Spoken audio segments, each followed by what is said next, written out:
Yeah, 2 people and 2 minutes. Okay, we are, my apologies for starting the meeting late, it's my fault. I'd like to call the meeting to order. Roll call. What time? Let's do the pledge. This is that way on the agenda. Randy, start us off. I pledge allegiance to the flag of the United States of America and to the republic for which it stands, one nation, under God, indivisible, with liberty and justice for all.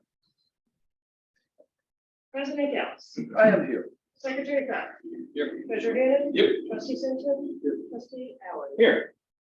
Also present is Attorney Joe Miller and James Howard, as well as Naresh Nair.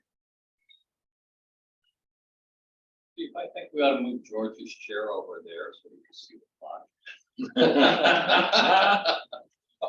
I can do that. That works for me. That's it. Then just faces and then the camera. Everybody wins. Yeah, it's a win-win. Just wear a white shirt and just be blurred out with my white. So, okay. Do I have a motion to approve the minutes of the public hearing from 12:20 and the regular meeting of 12? I will make the motion to approve the public hearing minutes from 12:20 and the regular meeting minutes from 12:20. Second. All in favor? Aye. Any opposed? Public comments. Gentlemen of the jury, people outside. Anything you want to add right now? That includes you, Eddie, anything you want to say? Anything? How are you, buddy? I guess that's a no. Okay, well, you're gonna get a chance later to see other. Let's go to our reports. Treasurer. Report was in your packet. One quick note, and I'm gonna steal a little bit of James' thunder just because it scared the snot out of me for a minute. But if you look at the ambulance billing, there was a timing delay due to the new year that led to us having a negative $144 intake on ambulance billing. So January will then be 2 months worth. So just keep that in mind as you look into it. And from that, I'll turn it over to James. Okay, good evening, everybody. Before I begin, I just wanted to let everybody know that the CPI is out. So again, that's the 2022 CPI, which we'll levy for in 2023 this year at 6.5%. So remember, last year it was 7, it's come down, but right now 6.5 is the number for us in terms of the levy in 2023. So just something to keep in mind going forward. But I'm going to attempt to share my screen if it's okay, and we can kind of walk through the presentation, or I can just go from my slides either way. Give me a second. Yep.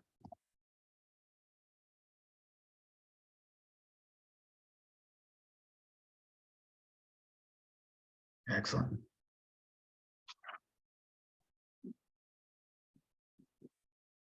All right, let me just get this up. All right, so let's walk through the 8 months ended December 31. Again, we've already exceeded our revenue budget by 6%. So we look good in terms of our revenues versus budget. We're at 100% of the property taxes on both major installments from the county, totaling $2.7 million. Ambulance fees are up over budget by 22%, $856,000 there. Just a reminder, we have not paid back any GEMT for the year of 2022. We've only made payments on 2021. So at some point when the state gets its act together, we will start receiving invoices. I just don't know how they're going to invoice us for 2 quarters like they did last time, or for all 4 from 2022. So that's just something to keep in mind on the ambulance fee side of things. PPRT looks very strong. It does across all the districts that we work for, 36,000. It's basically double in terms of the business tax that comes in about every other month from the state. And I've seen that across all the fire districts we work for. Grant revenue from Central DuPage at $450,000. Again, that's at 100% of what was budgeted. Again, as we look at these revenues, percent of budget versus last year, taxes in at 100%, up about 1% year on year. Ambulance fees up 22% over budget, up 51%. And remember, that doesn't include our December our December fees. That's going to be a double month this month in January when we report on it in February. So just keep that in mind. Grants and donations hit the budget down slightly as we probably received some grant money from the county last year. And then the transfer has been made in full, 4.3 million in total on the revenue side. We budgeted 4.1, so we're up 6%, over budget, up 10% over last year. So look at the distribution. Taxes lead the way at 63%, ambulance fees 20, that replacement tax 0.8, grants and donations 10, investment income 0.1, miscellaneous about 1, and then the transfer makes up about 5%. In terms of the month of December, as stated, we're a small little refund there. Again, we're going to have double in January, so right now still looking very strong on the fee side, averaging about 107,000. But just a reminder again on the GMT piece, again we have to pay that back at some point. So hopefully the state will start to invoice us for that more timely as we go forward. On the expenditure side, again, nothing too concerning here at all. 67% of the way through, we've expensed 58% of the total budget. Operationally, it's 60%, so well below where we are in terms of the year. Comp and benefits at about 65%, 1.5 million spent in terms of salaries. Buildings and facilities at 48, equipment, firefighter and EMS equipment and vehicle maintenance at 36, training and education at 31. So all those trending better than where we are in the year. And again, as we look at this line by line versus the prior year, you can see here comp and benefits at 65%, is up about 4%. The pension funds at 88%, but that's just more a timing difference. Everything else there below that 67% besides the audit, which has been paid in full. So again, 2.7 million, 4.4 million budgeted. We're at 60%. We're actually down 2% from the spend last year. Small amount of capital outlay, about 67,000, and then the other side of that transfer at 220. Look at the expenditure distribution. Comp and salary or comp and benefits make up about 70% of the pie. The pension fund 13, legal and professional 3, admin 3, buildings and facilities about 2, firefighter medical equipment maintenance and operations about 5%, and then some other smaller percentages all under about 1% for fire and rescue, equipment training and education, audit, liability, tort expense, and work comp expense today. So after 8 months, again, we still look very good. A nice surplus of about 1.4 million. We started with 4.1. We're at 5.5 million in ending fund balance. Again, you can see down below in a nicer position than last year at this time, only 643,000 to the good. But again, we've got mainly expenditures the rest of the way. So this has to carry us as we're not going to see any more tax payments till end of May into June. So again, a nice good reserve position currently to be at, but again, those amounts are all going to come down now with 4 months to go. In terms of investments, about 4.2 million at the bank. Again, you can see we've got about 25 basis points we're getting in terms of interest. I know we've had the discussion on changing our investment policy over to using a brokered account or a managed account with Sawyer Faldudo. I think given where rates are at, it's the timing is very good to do that. So again, once that starts, we'll see those investments come onto the report here and then be able to show you kind of how the portfolio is doing based on Sawyer Faldudo's group. But that concludes my presentation. I'd be happy to take any questions. And just one quick update on the Sawyer Faldudo. All the paperwork's been signed on that now, and I'm assuming it's been transmitted over. So it's just a matter of getting that going through. So all is good there. That's it. Okay. Do I have a motion to accept the treasurer's report? So moved. Second. All in favor? Aye. Vote. Okay. Thank you, I forgot. Roll call, please. President Gales. Yes. Secretary Stas. Yes. Treasurer Gaten. Yep. Trustee Simpson. Trustee Ellis. Yes. Do you have any thing that the chief wants to say? I think he does that. This is what these are for. It's not. Nothing to say? Great, okay, so let's move on, Steve Turner. Special operations drill for the month was high angle rescue hosted by West Chicago and Carroll Stream. It was at the Frame, which is the old General Mills building in downtown West Chicago, high angle rescue. So we had a patient in an elevated catwalk and they had to figure out a way to get him down. So really good training. The TRT element of it is really stepping up.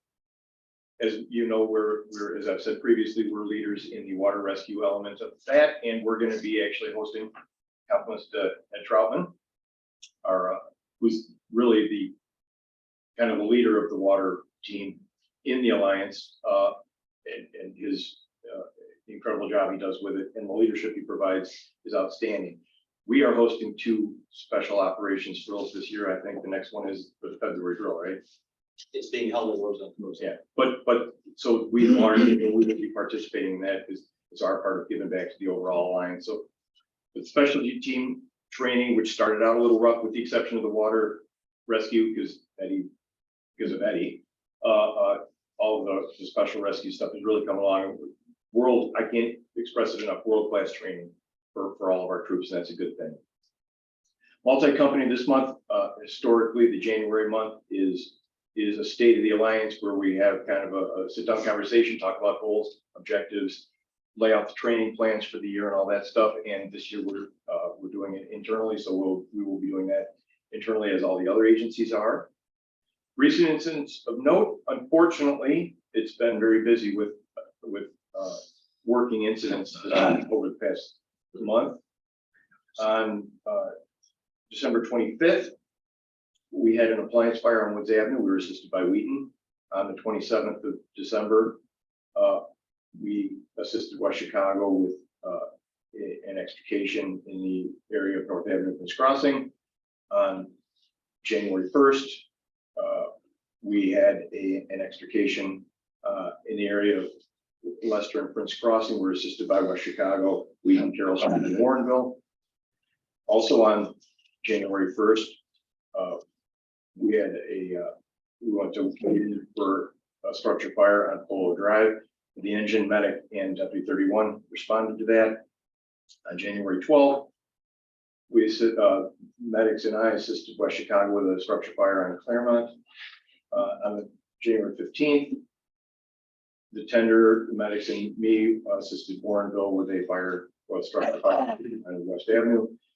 And on the 16th, we responded to Winfield Road for an appliance fire, and we were assisted by Carroll Stream Tower 28 on that. Service anniversaries for this month. Tiffany Clausen, one of our POC members, celebrated her 18th anniversary on January 15th. Gerardo Salazar has started with us part-time and became a full-time member of the department. So in his total time with the district, his 10-year anniversary was on January 7th. Fleet update. I've checked with the manufacturer. We're still on schedule, thankfully, to get our new engine in August of 2023. You noticed when you were coming in the building tonight, tender 31 is missing. It was damaged in an accident. The damage assessment investigation are currently underway. More to follow. Right now, it's out being assessed.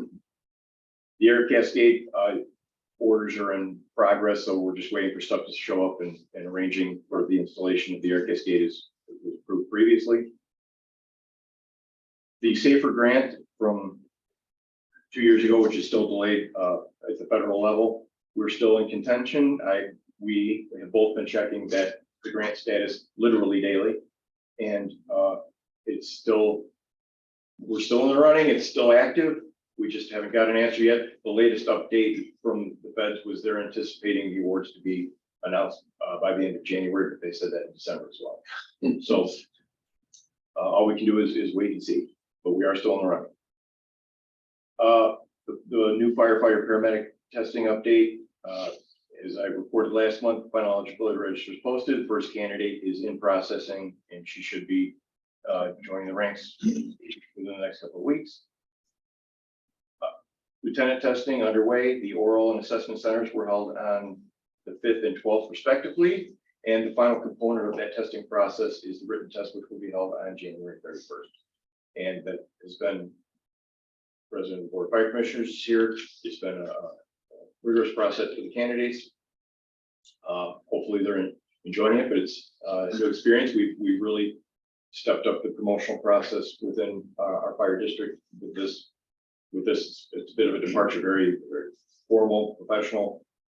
We've been elated with the company that the commission hired to conduct it. It's been a first-class operation and challenging. Recently, just to update the board, I've met with Village of Winfield officials regarding a variety of things from downtown development, fire prevention matters.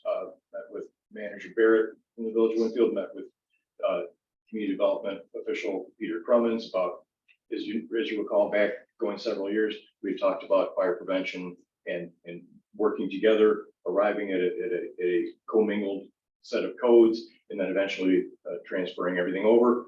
Peter Crummins has been a fantastic to deal with. We've been meeting about it. Our timelines are in alignment. We're going to be taking that over. So things are going good, going back to the IGA we had with the village a few years ago. They're doing their part with conducting that first round of inspections. That stuff's going to be happening. So all things are good. It's going along just like we had all envisioned. Good. Staff were in the process of evaluating both station and cellular service plans for providers. We think we can save some money by investigating those opportunities. So Robin and WG Burner have both been working really hard on trying to see if there's some savings to be had there. And that's in progress. I'll have more reports as we go. And then the toy collection for the Ronald McDonald House. Those toys were delivered on January 5th over the Ronald McDonald House. And a special thank you to Seth Lamb for coordinating that as he ends of the year. Did a wonderful job, and most importantly, the community at large that were incredibly generous with their donations, and that meant a big deal. Actually, while we were delivering the toys on the 5th, they were actually taking some of them and already starting to pass them on. So it was a great thing. Anything to add? No, you got it. That's a report. Sir, good job. Your candies worked. Nobody said a word. Such a student.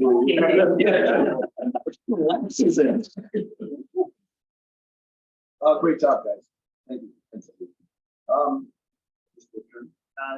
Happy New Year. I really don't have anything for you guys to say. So this is an MC night? You may have things for me to talk about.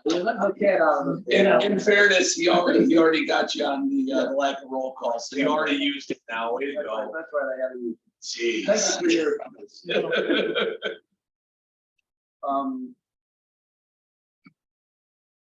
to the old business.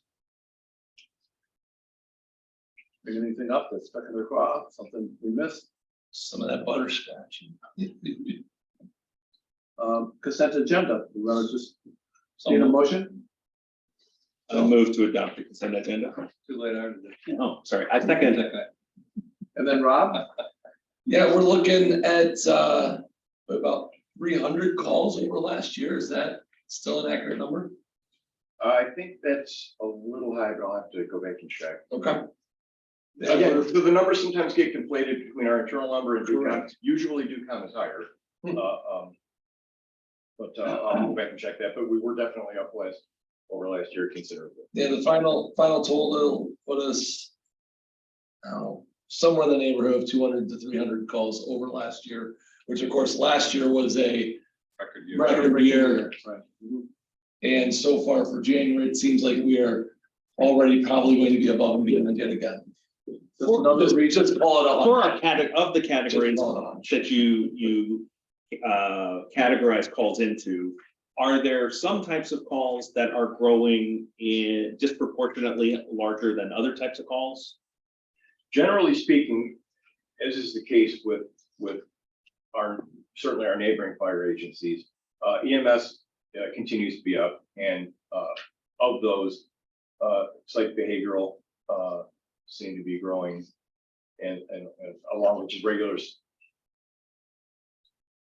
routine EMS calls, which I don't like. And everyone that knows when I'm giving public presentations, I bristle at the very, but that's how they're referred to in our occupation. EMS calls in general, and specifically probably psych calls to a certain degree are up. One other thing of note, if I may, while looking at this, there's actually a pretty decent drop in mutual aid calls. I would imagine that's because of new equipment that's been maintained a little better, things like that, where suddenly we aren't having to worry about having somebody come to us for every call that comes across our system, or is it that we just simply have less? Well, the troops do a particularly good job going back to EMS calls of doing everything in their ability to get out those second ambulance, rolling second ambulance calls, which was it's tremendous improvement over for whatever reason. They're not that they didn't always try, they always do, but just we're getting more successful rolling second ambulance, which is shocking. Well, it turning on is a good start. So. Turning it is a good start. Okay, we've had a motion, a second, and conversation. All in favor? Aye. Any opposed? Thank you. On to new business. We need to review and adopt ordinance number 2023-346, amending policies to include remote attendance by trustees at board meetings. And thank one of our trustees in the blue sweater for bringing this up. I think it's important. Everyone's had a chance to read it. This, the one question I had, and Joe, this may be a better question for you. This is the necessary step to no longer be tied to only what the government, what the governor orders are for emergency declarations and things like that. Okay. This would supersede all of that then? Yeah, so two different things. So Okay. a little bit, so this remote attendance policy or the language in it, that's been in the law for a long time. It's just that, and there's debate on whether or not you should adopt, you can just do it automatically or adopt a policy. I always feel it's best to adopt a policy. That's why we drafted up there. The governor's declaration essentially allows for anyone, if you're holding you post it as a remote meeting, to attend remotely. Gotcha. Currently, you're not posting anything as a remote meeting. So in order to do that, you would have to actually have posted this as a remote meeting. This only applies to board members per se.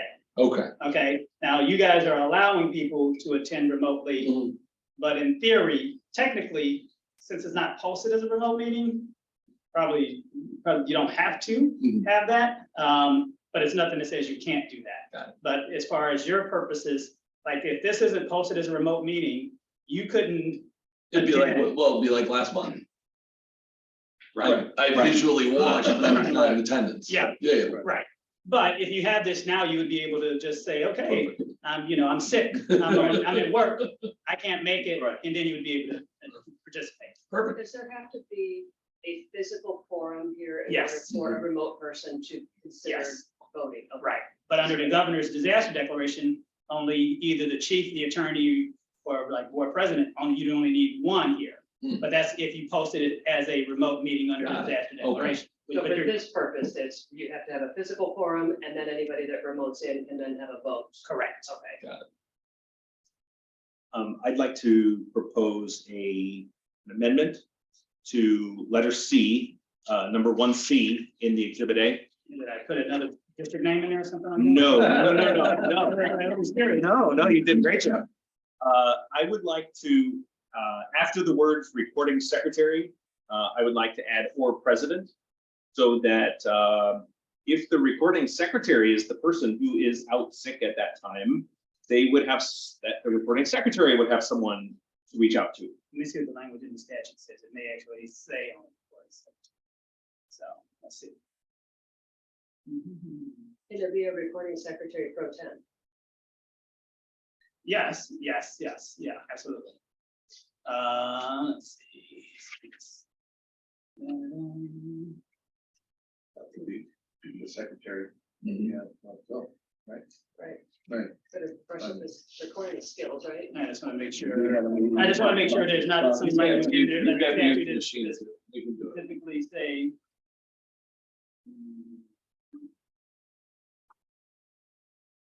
And like I said, the reason I thought is that, like, if Phil's the one requesting, if he's homesick with the flu, wants to dial in, Then no.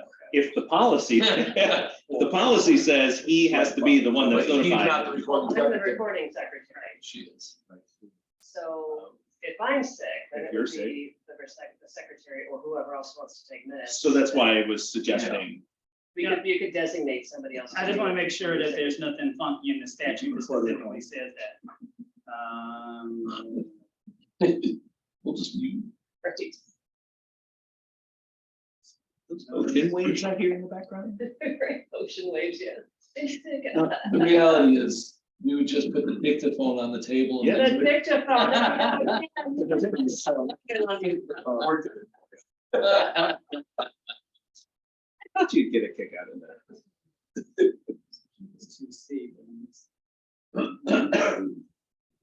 Anyway, I learned about this legislation when I had to take my required Open Meetings Act training, and there was reference to this. Look at I you. thought in December, Apply. this was an issue that came up, It sure was. Yeah. perfect opportunity to, So. the I was statute- fully ready though to sit in that corner if I had to for us to have quorum. go to your corner. Police can't even- Exactly, that's right. So the statute actually says the member must notify the recording secretary or clerk of the public body before the meeting unless advance notice is practical. So, so technically, we probably should go just what the statute says. Yep. And, someone just notify if Robin's not going to be here, and, notify, and it says, unless such advance notice is impractical. So if that person is impractical, but she ain't here, then we just do it. No one's Okay. gonna complain. I Okay. promise you that. I've never had a complaint on it, so.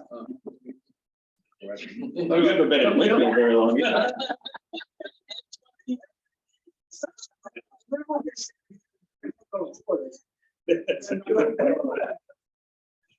Since '98, so. You know that. Yeah, so I've been here a while. You said you were Yeah, I know how the people have been growing. Since I've lived here for 25 years, I know how they are. You saw this. So, okay, I'd like to make the motion to approve the resolution as presented. You seconded? All in favor? I, We're not spending money. Better safe than sorry. When I if an order. It's a policy, Alice, but it's, yeah. Yes. Secretary Casada. Yeah. Treasurer Gaten. Yeah. Trustee Simpson. Yes. Trustee Ellis. yes. He had the right to spend money.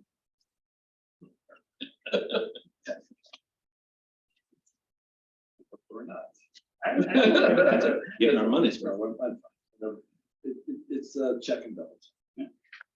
Okay, secondly, discuss and possible action on rules for public comments to the Board of Trustees. Again, probably something that was discovered in an Open Meetings Act. It was, actually. Gosh, we should send you to school more often on Tuesday night.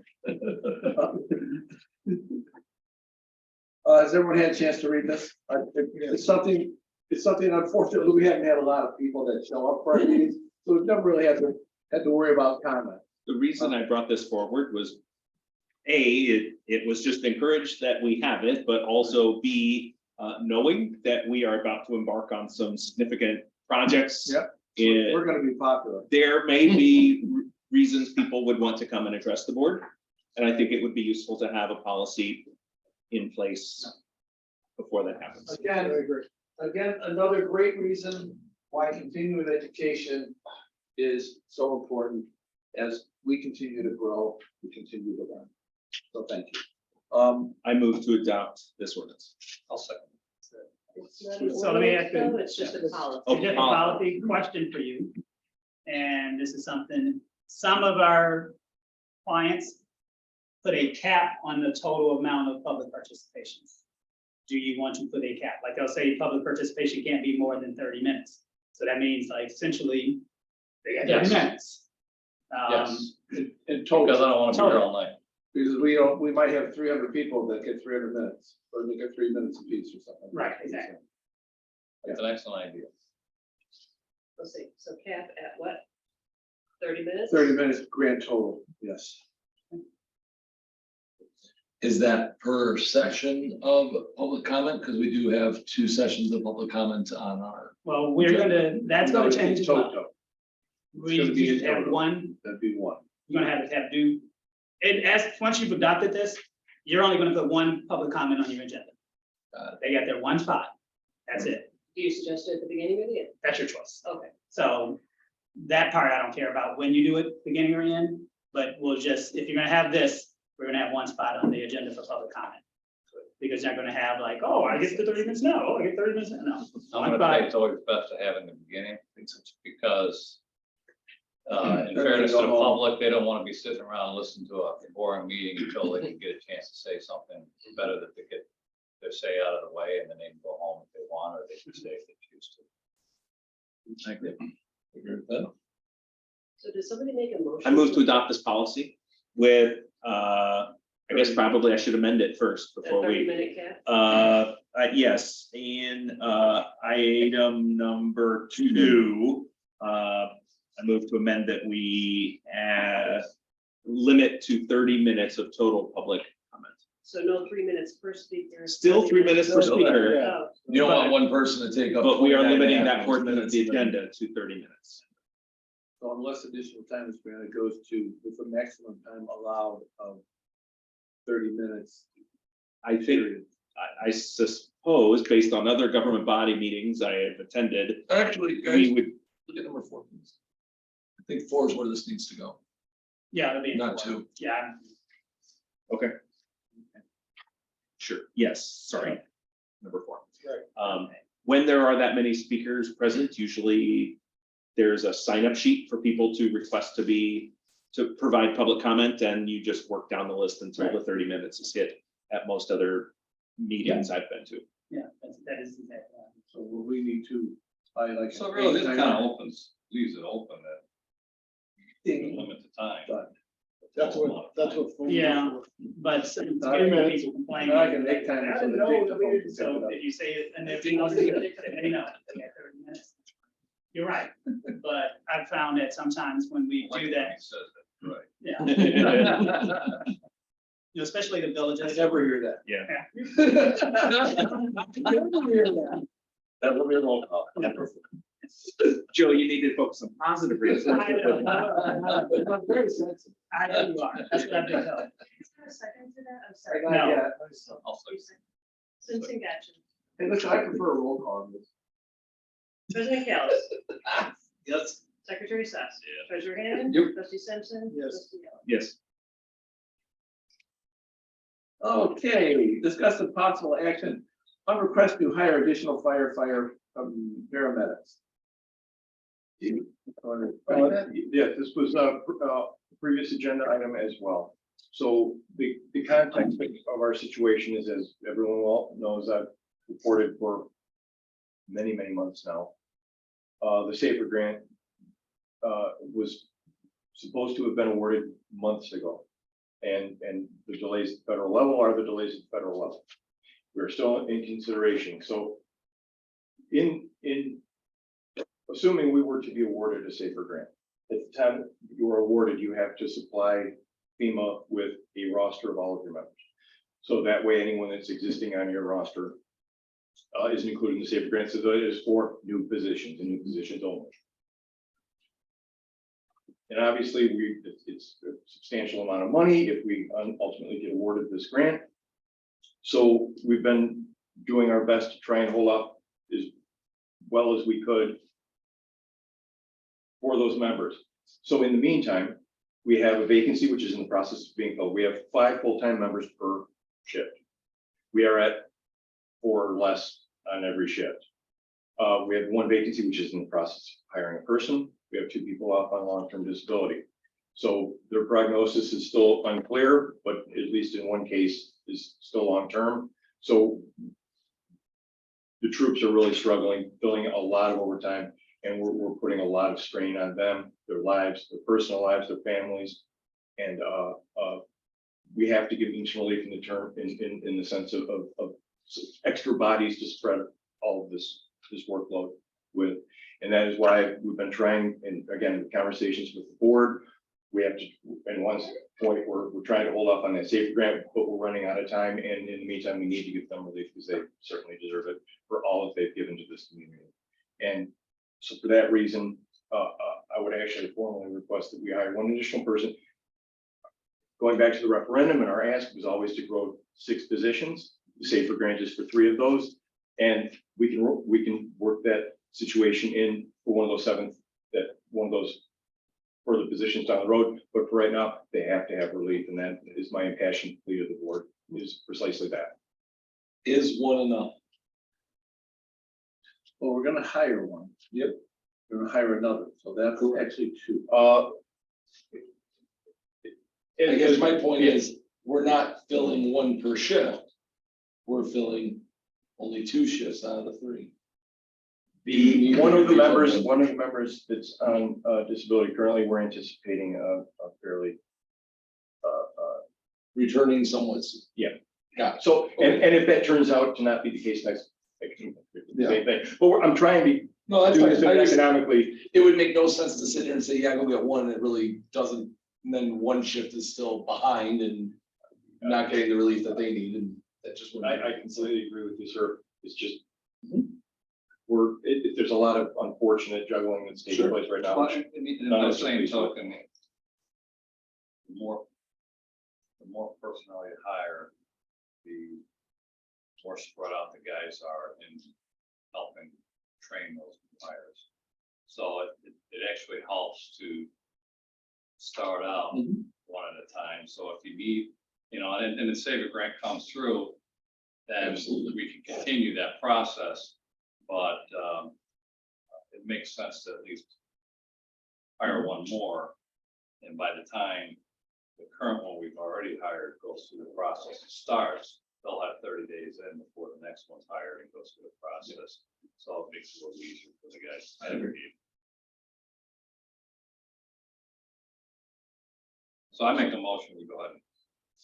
A second. All in favor? Roll call. It would be spending money. You're right. President Kellis, Yes. Secretary Sachs. Yes. Treasurer Gaines. Yep. Trustee Simpson. Yes. Trustee Allen. Yes. Give them the help they need. Okay, payment of the bills. I have a question before we just move on.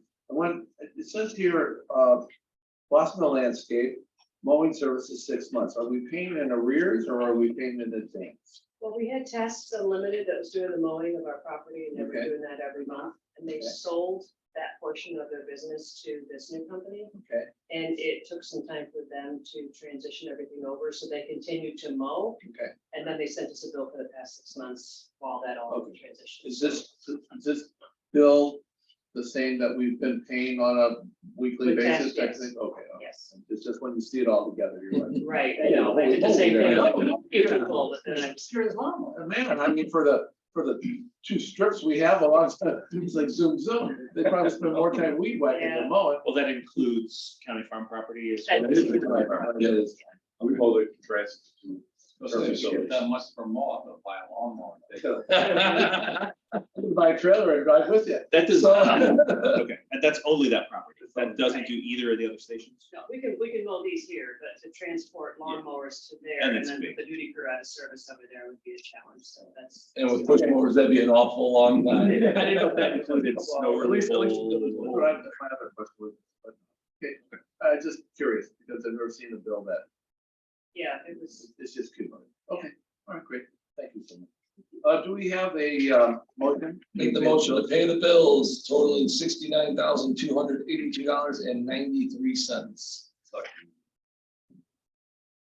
We have a second, do we need a roll call?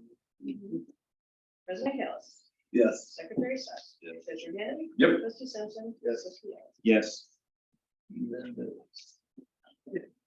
We do have some reasons going to executive session. I don't believe it's gonna be very, very long, but there's some things we need to discuss. When we come out, I don't believe we will be making any decisions. So I think we can adjourn into. executive session. So we need a motion, we want to Right. close session and discuss Right, land acquisition or the sale or lease of property by the district pursuant to section 2C5 of the Illinois Open Meetings Act. And that personnel salary. Oh, Yeah, and the appointment, employment, discipline, performance of specific employees of the district pursuant to 2C1. There's been a TAC opinion that, like, if you just put personnel on the agenda, that's not specific enough. So I tell you to just say it in the state section. I make the motion for what he said. That's never had. You haven't, but someone else did. So I just. So I just need to cite that 5 ILCS 120-2C-1. Yep. Okay. And then just to be correct, we have to come out and then adjourn from open meeting, correct? Correct. We can't. Yeah, we Yes, did. Yes. that was that whole Bernie thing that We we did. can't actually do. Doesn't exist. So you're in closed session, you in closed session, you adjourn the meeting because we open session. Then we come out and ask for any public comment, and then we Can we take a 2-minute break for? certainly for any personal needs that we. All right. There you go. Thanks, James. I thought I'll sit down. Hey, everybody, have a good night. I don't think it's. Roger wrote you something.